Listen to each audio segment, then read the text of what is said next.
Hello, नमस्कार साथियों।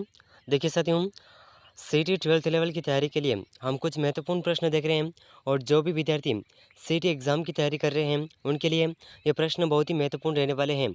और देखिए साथियों, आने वाले दिनों में 22 अक्टूबर को जो आपका सीटी 12th लेवल का एग्ज़ाम है, उस एग्ज़ाम के अंदर पूछे जाने वाले महत्वपूर्ण प्रश्न हैं। सभी प्रश्न बहुत ही महत्वपूर्ण रहने वाले हैं, ठीक है? तो एक भी प्रश्न को मिस मत करिएगा। अगर आपको इन सभी प्रश्नों का आंसर पहले से आता है, तो कमेंट ज़रूर करिएगा, ठीक है साथियों। चलिए तो देखिए आज का बहुत ही महत्वपूर्ण प्रश्न आपके सामने है। और अगर आप उदयपुर लर्निंग क्लासेस चैनल पर नए हैं तो चैनल को सब्सक्राइब जरूर कर लीजिएगा, ठीक है साथियों। अंतिम 3 दिन बचे हैं एग्जाम की तरफ से, ठीक है। तो इन प्रश्नों को एक बार ज़रूर देख लीजिएगा। 40% अंक लाने में आपकी बहुत ही हेल्प करेंगे, ठीक है साथियों। चलिए तो देखिए आज का महत्वपूर्ण प्रश्न आपके सामने है। निम्न में से कौन सा मेला भाद्रपद माह में नहीं लगता है? तो देखिए ऐसा कौन सा मेला है जो भाद्रपद माह में नहीं लगता है? तो देखिए इसका ऑप्शन 1 है बाबा रामदेव मेला रुणेचा। ऑप्शन 2 है देवजुलनी मेला चारभुजा। गणेश जी मेला रणथंभौर। सीताबाड़ी मेला ये 12 में स्थित है, ठीक है। सीताबाड़ी मेला जो है यह 12 में स्थित है, 12 जिले में, ठीक है। तो इन चारों ऑप्शन में से कौन सा मेला है जो भाद्रपद माह में नहीं लगता है? तो देखिए ये जो इसका जो सही आंसर है ऑप्शन 4 सीताबाड़ी मेला, यह भाद्रपद मास में नहीं लगता है, ठीक है। यह जो मेला है कब लगता है? तो यह ज्येष्ठ अमावस्या को लगता है, ठीक है। ज्येष्ठ महीने की जो अमावस्या होती है उस समय यह मेला लगता है, ठीक है। ज़रूर याद रखिएगा, बहुत ही महत्वपूर्ण प्रश्न है, ठीक है। चलिए अगला महत्वपूर्ण प्रश्न। चलिए तो देखिए साथियों, बहुत ही शानदार क्वेश्चन आपके सामने है। जालोर को विजित करके अलाउद्दीन ने जालोर का क्या नाम रखा? तो देखिए साथियों, जालोर को विजित करके अलाउद्दीन खिलजी ने जालोर का क्या नाम रखा था? तो देखिए इसका ऑप्शन 1 है खैराबाद। ऑप्शन 2 है जलालाबाद। ऑप्शन 3 है खिजराबाद। ऑप्शन 4 है सलेमाबाद। तो देखिए जालोर को विजिट करके अलाउद्दीन ने जालोर का जो नाम रखा था यह नाम है जलालाबाद। ऑप्शन 2 इस प्रश्न का बिल्कुल सही आंसर हो जाएगा। और खैराबाद जो है सिवाना को विजिट करके रखा गया था, ठीक है। ज़रूर याद रखिएगा, बहुत ही महत्वपूर्ण प्रश्न है, ठीक है साथियों। चलिए अगला महत्वपूर्ण प्रश्न, बहुत ही शानदार क्वेश्चन। तो देखिए बहुत ही शानदार क्वेश्चन आपके सामने है। बिजोलिया किसान आंदोलन के दौरान परिवर्तित विद्या प्रचारिणी सभा के प्रवर्तक थे? तो देखिए साथियों, बिजोलिया किसान आंदोलन के दौरान परिवर्तित प्रचारिणी सभा के प्रवर्तक कौन थे? तो देखिए इसका ऑप्शन 1 है राम नारायण चौधरी। ऑप्शन 2 है विजय सिंह पथिक। ऑप्शन 3 है माणिक्यलाल वर्मा। ऑप्शन 4 है जमनालाल बजाज।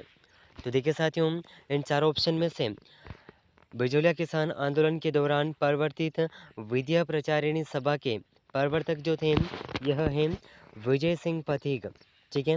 ऑप्शन बी इस प्रश्न का बिल्कुल सही आंसर हो जाएगा, ठीक है साथियों। ऑप्शन बी इस प्रश्न का बिल्कुल सही आंसर हो जाएगा, ज़रूर याद रखिएगा, ठीक है। चलिए तो देखिए अगला महत्वपूर्ण प्रश्न, बहुत ही शानदार क्वेश्चन। तो देखिए बहुत ही शानदार क्वेश्चन आपके सामने है, एग्जाम की दृष्टि से बहुत ही महत्वपूर्ण प्रश्न है। नसीराबाद में विद्रोह करने वाली रेजिमेंट थी? तो देखिए साथियों, नसीराबाद में विद्रोह करने वाली रेजिमेंट कौन सी थी? तो देखिए इसका ऑप्शन 1 है 16वीं नेटिव इन्फेंट्री। ऑप्शन 2 है 15वीं नेटिव इन्फेंट्री। ऑप्शन 3 है 34वीं नेटिव इन्फेंट्री। ऑप्शन 4 है 19वीं नेटिव इन्फेंट्री। तो देखिए साथियों, नसीराबाद में विद्रोह करने वाली जो रेजिमेंट थी यह रेजिमेंट है 15वीं नेटिव इन्फेंट्री। और ये जो 28 मई ये विद्रोह कब, तो देखिए ये जो विद्रोह हुआ था यह 28 मई 1857 को हुआ था, ठीक है। सन को ज़रूर याद रखिएगा, एग्ज़ाम के अंदर पूछा जा सकता है, ठीक है साथियों। चलिए अगला महत्वपूर्ण प्रश्न, बहुत ही शानदार क्वेश्चन।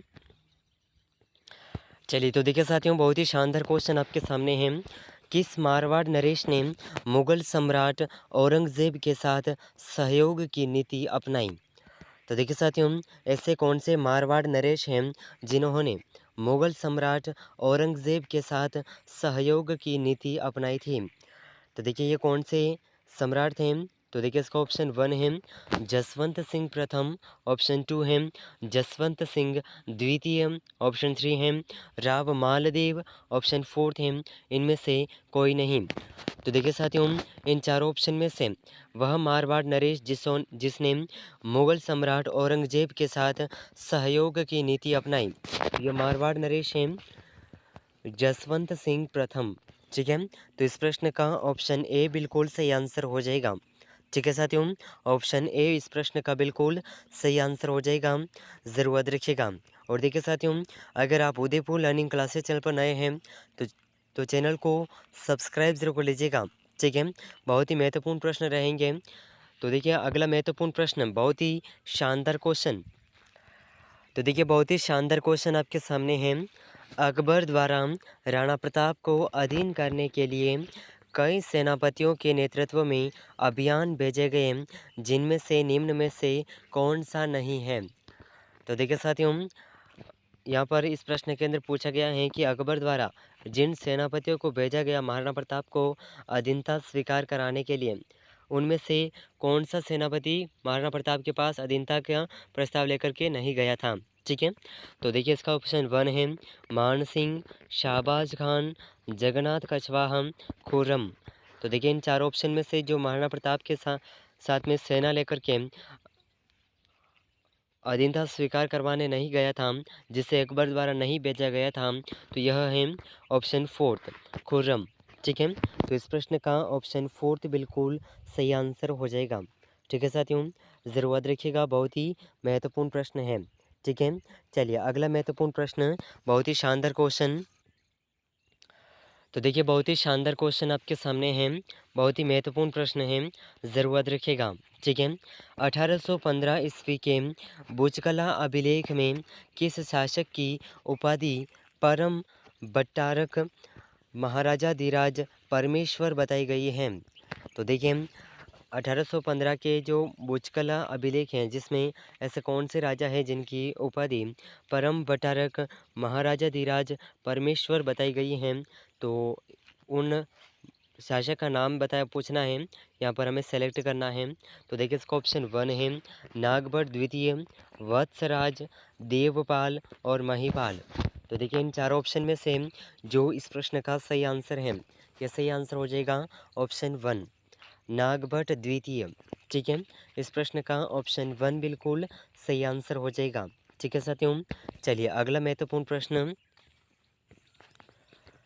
तो देखिए साथियों बहुत ही महत्वपूर्ण प्रश्न आपके सामने है। किस प्रसिद्ध विद्वान ने विग्रहराज चतुर्थ को कवि बांधव संबोधित किया है। तो देखिए ऐसा कौन से प्रसिद्ध विद्वान विग्रहराज चतुर्थ को कवि बांधव संबोधित किया है।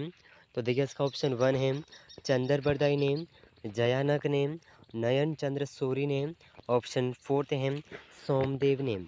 तो देखिए इन चार ऑप्शन में से प्रसिद्ध विद्वान जिन्होंने विग्रहराज चतुर्थ को कवि बांधव के नाम से संबोधित किया है, ठीक है, तो ये है जयानक। ठीक है, ऑप्शन बी इस प्रश्न का बिल्कुल सही आंसर हो जाएगा। ठीक है साथियों, ऑप्शन बी बिल्कुल सही आंसर हो जाएगा, ज़रूर याद रखिएगा। ठीक है, चलिए अगला महत्वपूर्ण प्रश्न। चलिए तो देखिए बहुत ही महत्वपूर्ण प्रश्न आपके सामने हैं, बहुत ही शानदार क्वेश्चन। राजस्थान के राजपूत राजाओं का एक परिसंघ बनाने का सुझाव किसने दिया।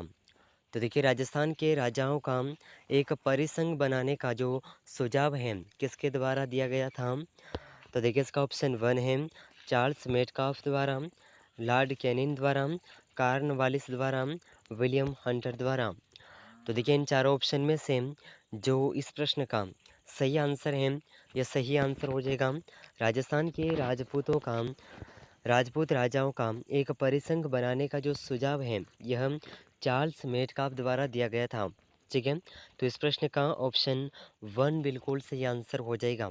ठीक है, ऑप्शन 1 बिल्कुल सही आंसर हो जाएगा। तो देखिए साथियों इन सभी प्रश्नों में से आपके कितने प्रश्न सही हुए हैं कमेंट करके ज़रूर बताइएगा।